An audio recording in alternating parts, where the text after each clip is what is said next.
మెదక్ కాంగ్రెస్ అభ్యర్థి మైనంపల్లి రోహిత్ రావు తన దురుసు ప్రవర్తనను మరోసారి నిరూపించారు. సచివాలయంలోని ప్రజానౌక పత్రిక విలేకరి శ్రీనివాస్ రెడ్డిపై దౌర్జన్యం చేసి నిన్ను చంపేస్తా, నీ అంతు చూస్తాననడం ఎంతవరకు సమంజసమని టీజేఎస్ఎస్ గ్రేటర్ అధ్యక్షులు ఎండి సద్దాం తీవ్రంగా మండిపడ్డారు. ఈ మేరకు అంబర్పేట్ రాష్ట్ర కార్యాలయంలో విలేకరుల సమావేశంలో వారు మాట్లాడుతూ గతంలో కూడా వారి తండ్రి హనుమంతరావు కూడా ఇలాగే చేసేవారని దుయ్యబట్టారు. విలేకరులపై జరిగిన దాడిపై బహిరంగ క్షమాపణ చెప్పాలని, లేకుంటే పెద్ద ఎత్తున ఆందోళన చేపడతామని హెచ్చరించారు.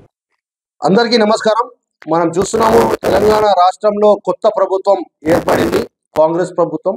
అయితే ఆ అధికార పార్టీకి చెందినటువంటి ఎమ్మెల్యే మైనంపల్లి రోహిత్ రావు ఏదైతే నిన్న జర్నలిస్టుల పైన దాడి చేయడం చాలా దురదృష్టకరం.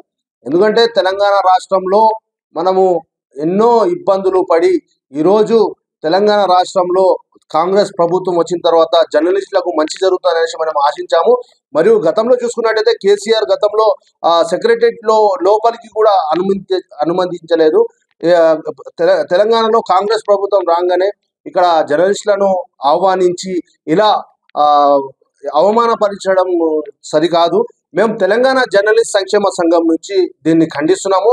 తక్షణమే ముఖ్యమంత్రి రేవంత్ రెడ్డి దీనిపై చర్యలు తీసుకోవాలనేసి మేము కోరుకుంటున్నాము. ఎందుకంటే తెలంగాణ రాష్ట్రంలో గతంలో కేసీఆర్ ఉన్నప్పుడు జర్నలిస్టుల పైన ఎన్నో దాడులు జరిగాయి.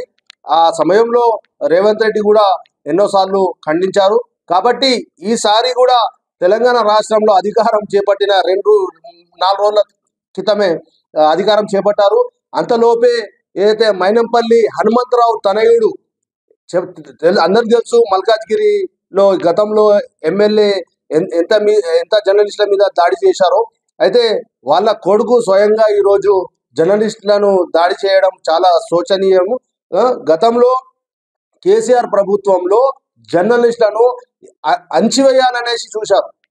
కానీ ఇప్పుడు కాంగ్రెస్ ప్రభుత్వం వచ్చిన తర్వాత జర్నలిస్టుల బతుకులు బాగుపడతాయనేసి మేము అనుకున్నాం.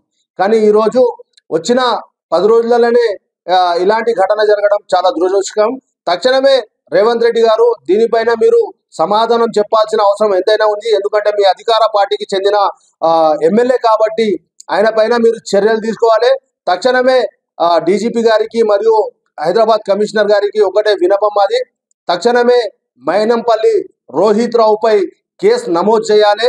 లేని పక్షాన తెలంగాణ జర్నలిస్ట్ సంక్షేమ సంఘం ఆధ్వర్యంలో జ్యోతిరావు పూలే భవన్ ని కూడా మేము ముట్టడి చేస్తాం. మరియు రేపటి నుంచి ఒకవేళ ఈయనపై చర్యలు తీసుకోకపోతే మేము తెలంగాణ జర్నలిస్ట్ సంక్షేమ సంఘం నుంచి పిలుపునిస్తున్నాము.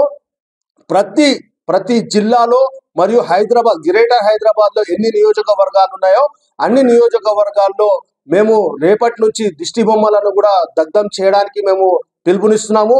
ఒకవేళ ఈ 2 రోజులల్లో మైనంపల్లి రోహిత్ పై కఠిన చర్యలు తీసుకోకపోతే మేము ఖచ్చితంగా తెలంగాణ జర్నలిస్ట్ సంక్షేమ సంఘం ఆధ్వర్యంలో జ్యోతిరావు పూలే భవన్ ని కూడా మేము ముట్టడించడానికి మేము వెనకాడము. ఎందుకంటే ప్రభుత్వం ఏర్పడింది, ప్రజలకు న్యాయం జరుగుతుంది, మరియు జర్నలిస్టులకు కూడా ఒక న్యాయం జరుగుతుంది. గతంలో చూసుకున్నట్టయితే 10 సంవత్సరాలు పాలించిన కేసీఆర్ ఎంత అహంకార పూరితంగా వ్యవహరించారో మనం చూడవచ్చు. జర్నలిస్టుల మీద దాడులు చేపేయడం కానివ్వండి, ఆయన ప్రెస్ మీట్ పెట్టినప్పుడు సాక్షాత్తు మీడియా ముఖంగానే నువ్వు మాట్లాడవద్దని చెప్పడం మనం చూస్తూనే ఉన్నాము.